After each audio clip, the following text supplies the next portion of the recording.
Olá, eu sou o professor Evandro Ramos, seu curso técnico em segurança do trabalho. Estamos desenvolvendo juntos aqui a disciplina Prevenção e Combate a Sinistros e nesta aula nós vamos abordar o item 2 do seu material e falar sobre as regras para combate a incêndio. Existem sim regras gerais e regras específicas de combate a incêndio.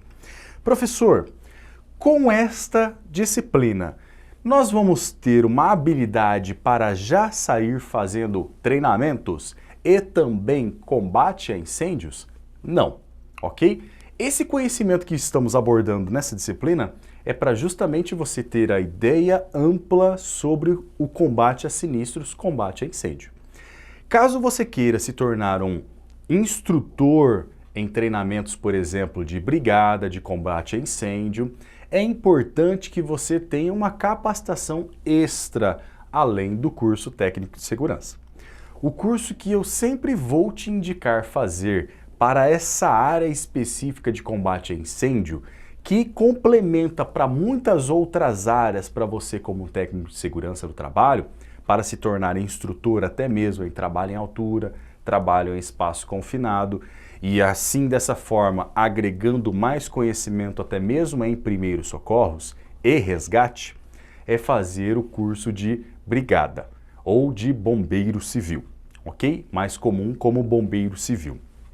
Esse curso ele vai te fazer uma visão e uma ampla busca de conhecimento para que você tenha uma bagagem muito mais expressiva do que somente as informações que temos durante o curso.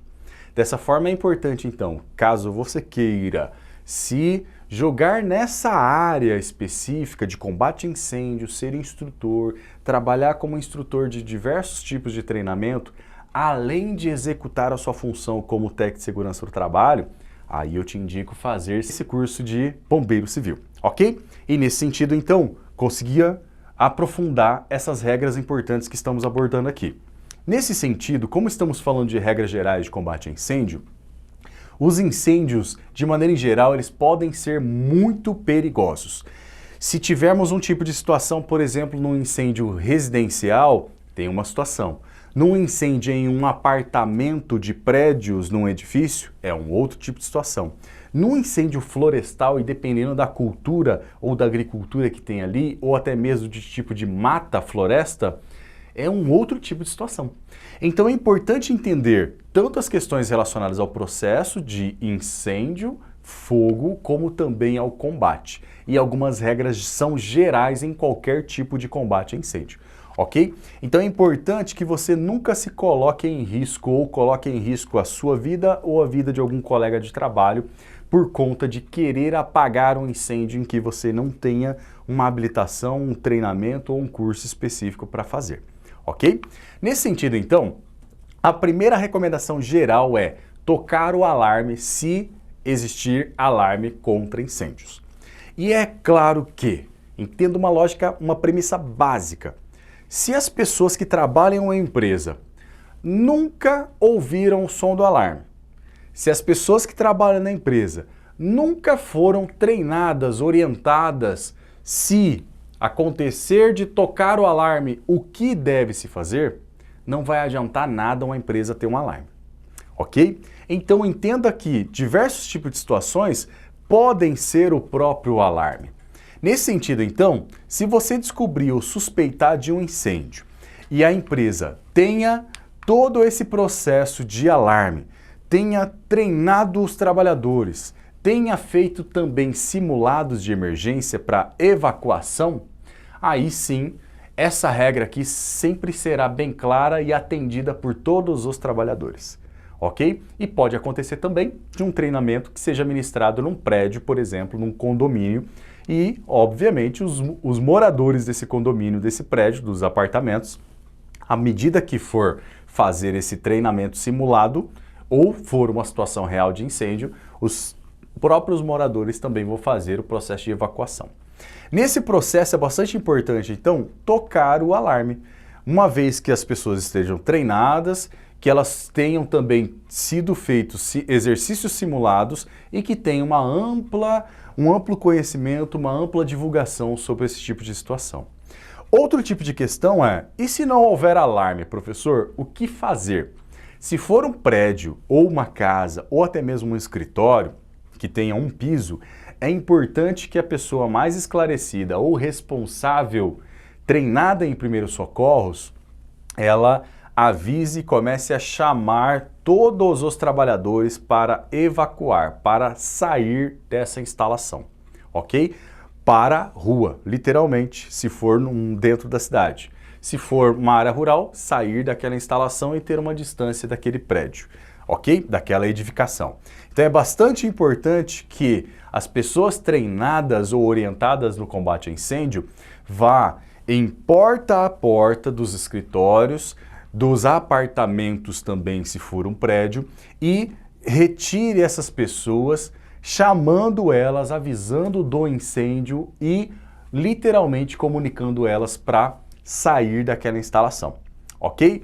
Em muitas das situações, a pessoa que está chamando vai ficar por último para garantir que houve a evacuação de todas essas pessoas das instalações. O segundo passo, após o chamamento do alarme, do aviso do incêndio, é deixar o edifício. Para deixar o edifício, por exemplo, se for um piso único ou de vários pisos, é importante que se utilize as escadas de maneira específica, é importante que se utilize as saídas de emergência que não deverão estar obstruídas, as saídas de emergência que foram planejadas e, é claro, se houve todo um exercício simulado para aqueles moradores e também para aquela empresa, eles vão saber como se comportar nesse tipo de situação específica, ok? Lembrando que nós temos aqui no Brasil as ruas que pelo lado direito vai, pelo lado esquerdo volta, certo? Então essa mão vai e o lado esquerdo da rua aqui volta, sempre assim. Entenda a escada com o mesmo fluxo. Então do lado direito, se eu estiver descendo, eu desço, do lado direito, se eu estiver subindo, eu vou subir, tá claro? Então é importante isso. Sempre do lado direito eu vou descer e quem estiver subindo vai subir na posição contrária, por exemplo, na escadaria. Por que isso? Porque numa evacuação, pessoas vão ter que sair, mas a equipe de combate a incêndio muitas vezes vai ter que subir ao mesmo tempo para já tentar fazer o combate. Ok? Nesse tipo de sentido, as pessoas não podem ficar se trompando nas escadarias, por exemplo. E nas portas a mesma coisa de saída. Se tiver portas largas, um lado as pessoas vão saindo e outro lado da porta as pessoas estão voltando, entrando para tentar fazer o combate a incêndio. É muito importante que isso também seja esclarecido para essa população nos treinamentos e isso seja treinado nos simulados, ok? Outro tipo de questão importante nesse deixar o edifício, tente resgatar os outros somente se puder fazer com segurança. Se não puder fazer com segurança, não tente resgatar ninguém. Ok? É importante isso. Afaste-se do prédio e saia do caminho do corpo de bombeiros. Então, lógico, vamos fazer a evacuação do prédio e vamos deixar o caminho livre de acesso ao prédio para o corpo de bombeiros que vai chegar ali logo à frente. Outro tipo de questão importante é não volte para o prédio até que os bombeiros digam que está seguro. Não volte para pegar documento, não volte para pegar bolsa, ok? Isso é supérfluo diante da catástrofe que pode acontecer num incêndio, por exemplo, predial, acometendo aí morte de pessoas. Outro tipo de situação, num terceiro grande passo, é chamar os bombeiros se ainda não foram chamados. Então, o primeiro passo é acionar o alarme ou chamar as pessoas, no segundo passo, evacuar e no terceiro passo, chamar os bombeiros, se ainda não foi feito. Ok? Nesse sentido, é importantíssimo que a ligação que seja feita para o Corpo de Bombeiros dê o máximo de informações sobre aquele incêndio. A localização exata, a localização específica, a rota, se necessário, e eu conhecer a rota até chegar ali de maneira mais rápida, ok? Para facilitar. E também, óbvio, a quantidade de pessoas que provavelmente estejam envolvidas ou expostas nesse princípio ou até mesmo nesse incêndio. É importantíssimo que essas informações sejam dadas por telefone. E a partir daí, é sempre importante ser educado, fazer o chamado, se identificar com o nome completo e fale também o seu número de documento. Isso vai dar mais segurança para quem está ouvindo e vai dar mais a certeza para quem está ouvindo na outra linha que aquilo não é um trote e que você está ali realmente passando informações claras, objetivas para combater um incêndio importante, ok? É muito importante isso. E nesse sentido, é óbvio, o chamado ele vai ser atendido, vamos ter que aguardar o tempo necessário até o tipo de deslocamento necessário de distância do posto do Corpo de Bombeiros, da instalação, até chegar naquela localidade do princípio de incêndio, e aí, claro, isso pode demorar alguns minutos, ok? Nesse tipo de sentido, a evacuação também, total e imediata, sempre é mais segura. Pessoas não treinadas ou instalações que não tenham bombeiro civil, por exemplo, para combate a incêndio, ela tem que fazer a evacuação. Não pegar os trabalhadores e tentar combater o incêndio, ok? O procedimento é evacuar, tá bom? Evacuar essas pessoas.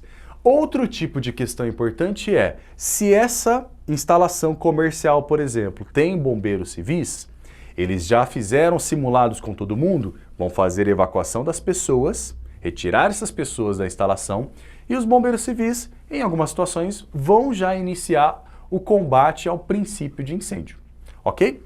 Então use apenas extintores de incêndio do fogo, obviamente, for muito pequeno.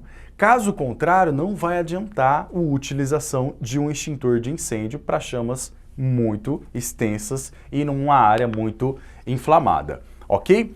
Métodos, então, de extinção de incêndio, como já vimos, são utilizados pelo resfriamento, e aí consiste na redução da quantidade de calor presente naquela reação química, o uso, literalmente, de água em abundância, por isso que os caminhões-tanque utilizados pelo Corpo de Bombeiros vão ajudar nesse processo, tanto para resfriar e também combater as chamas, ok? Lembrando que cada tipo de combustível tem uma temperatura de fulgor, um ponto, literalmente, onde ele vai queimar. Óbvio que diminuindo a temperatura, fazendo o resfriamento dos materiais, esses materiais eles não vão atingir essa temperatura para continuar o incêndio, continuar queimando. Outro tipo de questão de método também é o abafamento, que é utilizado principalmente em locais onde tem o reservatório de combustíveis oleosos, por exemplo, combustíveis líquidos. Nesse tipo de processo, o abafamento vai estar inibindo o oxigênio, obviamente nós estamos tirando um dos 3 elementos do fogo, do triângulo do fogo. E o isolamento também é um outro tipo de perspectiva de método de extinção de incêndio muito utilizado em combate em incêndios florestais. O que consiste, professor, no isolamento? Na prática, é literalmente queimar uma área, ok? Queimar uma área florestal em que o fogo estaria vindo e atingiria, por exemplo, uma outra região com moradores de pessoas ou até mesmo com reserva de animais, ou seja, queimar uma faixa de área que vai fazer com que impeça que aquele incêndio que está vindo distante não ultrapasse essa área que já foi queimada. É literalmente combater o fogo com fogo. Um incêndio florestal, ele é muito específico de ser feito, ele deve, obviamente, seguir regras específicas e as pessoas que fazem combate florestal, elas geralmente sabem o que estão fazendo porque já fazem isso há longo tempo, ok? Lembrando também das classes desses materiais, para os tipos de agente, nós temos as recomendações adequadas para os tipos de utilização de combate ao incêndio. Então, para a classe A, nós vamos utilizar, é claro, a água, ok? Que satura esse material e também não permite a reignição. Para a classe B, vamos utilizar extintores de pó químico e de gás carbônico. Não é recomendável o uso de água. Para a classe C, é também recomendável o extintor de pó químico e o extintor de gás carbônico. Também não é indicado o uso de extintor à base de água, ok? Os tipos de extintores mais utilizados, então, de maneira em geral nas instalações, é o pó químico, gás carbônico e de água. Onde eles vão estar instalados, professor? Próximo dos locais onde tem um combustível que atenda a essas classes específicas conforme a tabela que a gente acabou de mostrar. Nesse sentido, então, para utilizar de maneira segura um extintor, existe, é claro, um treinamento específico, presencial para isso, mas as regras bem básicas são segurar o extintor pela alça, retirar o pino de trava desse gatilho, ok? Apontar a mangueira ou o difusor desse extintor pegando pelo cabo em direção à base do princípio de incêndio, acionar o gatilho pressionando, obviamente, o gatilho e fazer movimentos em forma de leque, tá bom? Fazer movimentos em forma de leque, formando um leque. E nesse tipo de sentido vai favorecer também a dispersão desse material que esteja no seu extintor para fazer o combate ao princípio de incêndio, ok? Bem, nesta aula nós falamos o item 2 do seu material sobre as regras gerais de combate a incêndios. É importante que a gente fique atento a essas regras gerais e aqueles 3 grandes passos importantes, que é o acionamento de alarme ou chamar pessoas, também a questão de evacuar o edifício e também, é claro, relacionada a chamar ajuda, no caso específico, o Corpo de Bombeiros. Obrigado pela sua atenção e aguardo você na próxima aula.